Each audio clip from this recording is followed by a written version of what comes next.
আমার পরিচয় বাঙালি নয়। আবারও বলি, আমাদের প্রথম পরিচয় আমরা মুসলমান। চিল্লায় বলো, প্রথম পরিচয় কি? মুসলমান। দ্বিতীয় পরিচয়, যে দেশে বাস করি সেই দেশের সিটিজেন হিসেবে বাঙালি নয়, বাংলাদেশি। আমার দ্বিতীয় পরিচয় কি? চিল্লায় বলো। বাঙালি বলে যারা পরিচয় দেয়, এর একটা কারণ আছে। কারণ হলো পশ্চিমবঙ্গেও বাঙালি আছে। তারা সীমারেখা মুছে ফেলতে চায়, দুই এলাকার বাঙালি এক বানাইতে চায়। বাঙালি হলে তো ডিমার্কেশন থাকবে না, আইডেন্টিটি থাকবে না কোন জায়গার বাঙালি। আমি বাংলাদেশি, বাংলাদেশে বাস করি বলে আমার পরিচয় আমি বাংলাদেশি।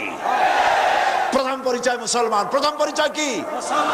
এই মুসলমান পরিচয় আল্লাহ পাক বলেছেন, কুনতুম খায়রা উম্মাতিন উখরিজাত লিন-নাস, তোমরা শ্রেষ্ঠ জাতি। সুবহানাল্লাহ। আমার আল্লাহ আমাকে বলেছেন, আনন্দে গর্বে মুসলমানের বুক ফুলে ওঠা উচিত। আল্লাহ আমাকে বলেছেন, তুমি শ্রেষ্ঠ জাতি। সুবহানাল্লাহ বলো।